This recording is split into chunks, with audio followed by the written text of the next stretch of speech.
Yes. How's everyone doing today? Shankar Pura here. Today we're gonna look at the market, um, see how we reacted to the CPI inflation numbers, take a look at what it came in at, and go over the trades that we took. So, without further ado, let's dive right in.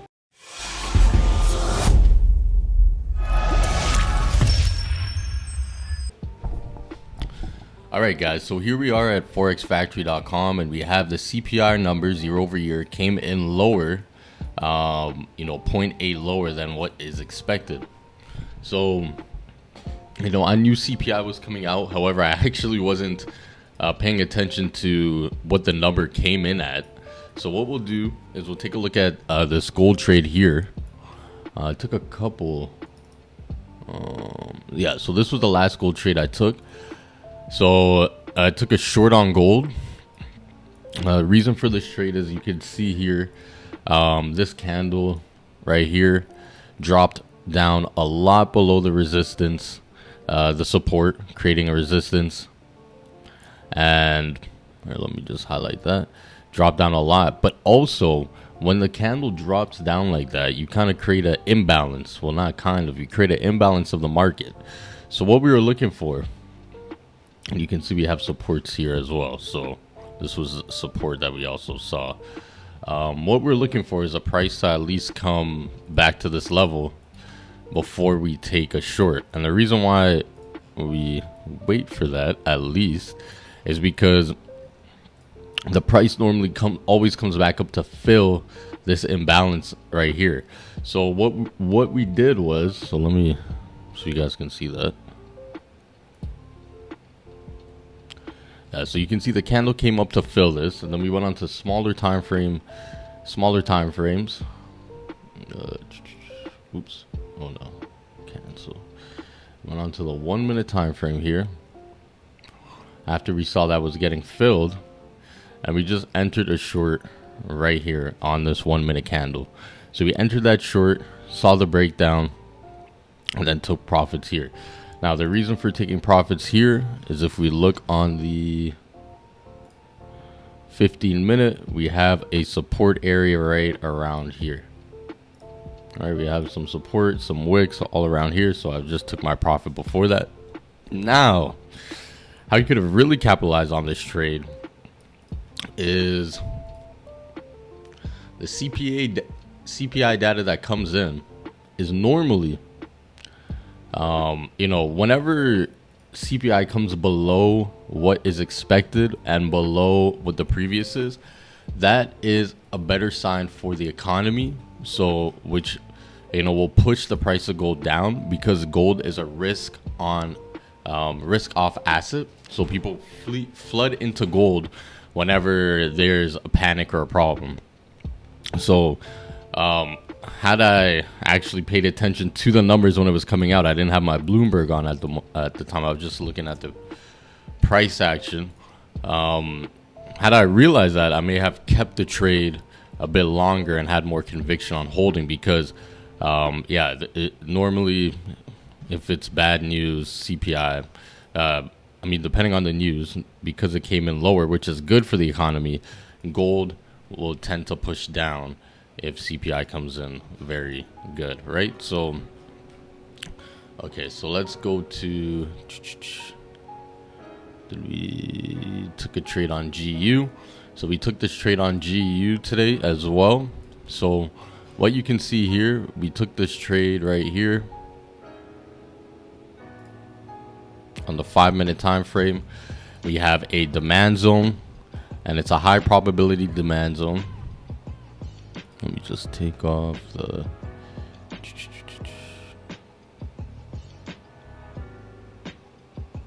take this off for a sec. So this is the demand zone. You see a bunch of consolidation, and because there was a big gap here, there's a gap right here. So that means orders did not get filled when it pushed up. So this is a high probability demand zone. So we had a high conviction in this trade. We took our first TP1 right here, and then I was holding up to all the way here, but unfortunately it didn't get all the way to that level. So TP1, took profits there. And the reason we close early is on the 15 minute, you can see here, this candle broke below this previous candle. So the candle market structure, you know, if we're considering the price to continue to go up, we would anticipate that the candles will respect the previous low, and you know, at least to give us more confirmation that we will continue to head up. But the fact that the 15-minute broke below the previous bullish candle was an indication to me that, hey, maybe this trade is over. And yeah, you can see it's going back into the demand zone, right?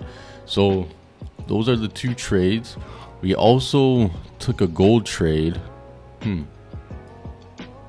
I take another gold trade?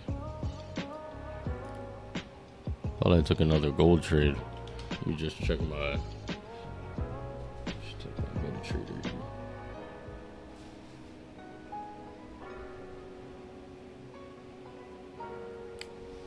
GBP, gold.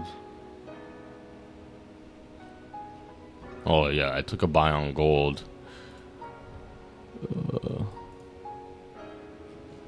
Yeah, along this area, but I don't have it marked up. So yeah, and yeah, so that's those were the trades for today. Let's look how Bitcoin reacted to the CPI data. You can see we're just really just consolidating in between this range right here. Nothing crazy going on. You know, I would just anticipate price to, you know, push up here, come down, push up, you know, until we get a break. But yeah, the price looks perfectly fine. If we actually also go to the S&P 500, S&P 500 reacted really well, and we broke. Like, guys, we are not in a bear market, okay? We are not in a bear market. I repeat, we are not in a bear market. We are in a bull market. You know, this was a area to purchase. You know, still purchasing here, but my belief is once we crack this right here, guys, once we break this area right here, it's going to be fireworks for all risk on assets. Everyone's going to want to say they're getting rich again and all this stuff and blah, blah, blah. You know, so that's what we're waiting for. That's what we're looking at, you know. That's where people are going to make all their hundreds of millions and billions, you know. But yeah, so let's look at the Bitcoin dominance. Yeah, the Bitcoin dominance, we do have a good amount of time before we purchase altcoins again. But Bitcoin dominance, again, I did say in a previous video that I was looking for the Bitcoin dominance to break this area right here. Until that was broken, we're kind of just heading up, guys. We're kind of just heading up. We've broken this area. It's looking like we're going to keep pushing. I feel like, you know, altcoins are definitely going to keep on getting wrecked a little bit. Which is fine. You know, you can get a better price on them for now until the next bull run. But yeah, next targets, we're actually looking at 53% and then all the way up to 59%. So these are the next major resistances. You know, so this could take up to 6 months to get up to this level. You know, it could take 3 to 6 months to get to these levels.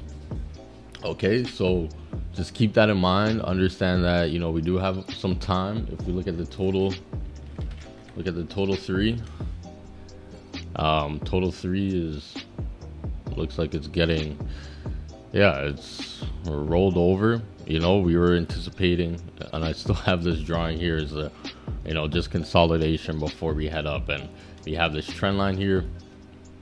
Oh, oops. This trend line here that it did reject on. So we're just sitting on support of this total three right now. So total three is all the altcoins and excluding Bitcoin and excluding Ethereum. So we have, you know, yeah, it's really not saying too much, you know, and it's looking like, let's look on smaller time frames.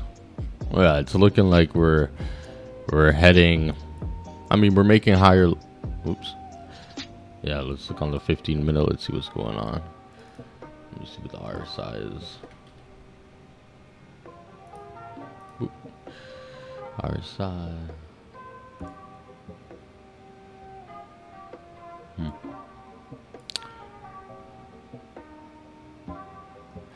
Yeah, we have a bullish divergence on the RSI. So, but you can see a lot of these wicks.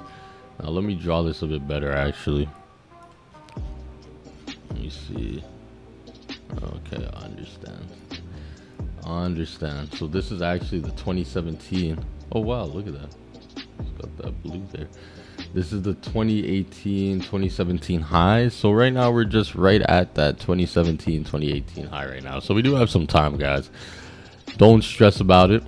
We would like to just at least maintain this level right here. If we do push even further down, that would be kind of crazy. If we push even further down, but I think we'll be staying at this level right here. I don't think we're going to break below here.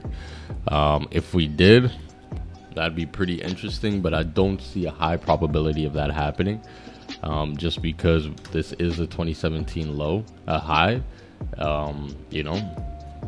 So yeah, I mean, that's really it, guys.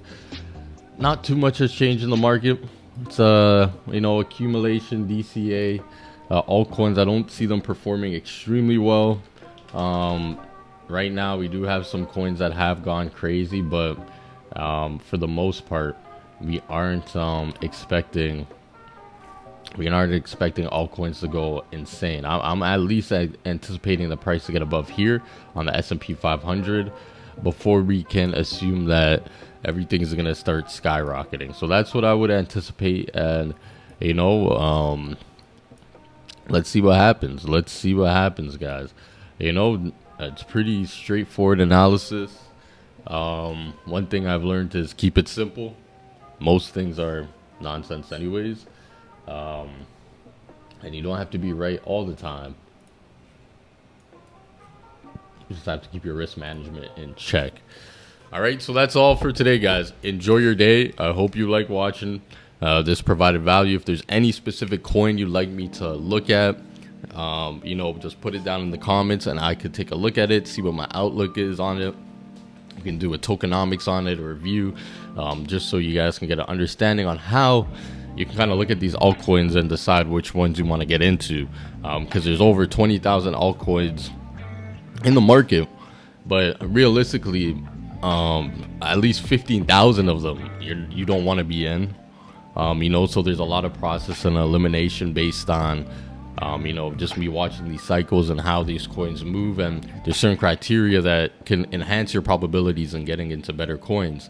So yeah, just comment down below and I'll definitely take a review on your altcoin and give you my perspective and opinion of what I think you can do in the next bull market. All right, so enjoy, take care, have a wonderful day, and tune in next time.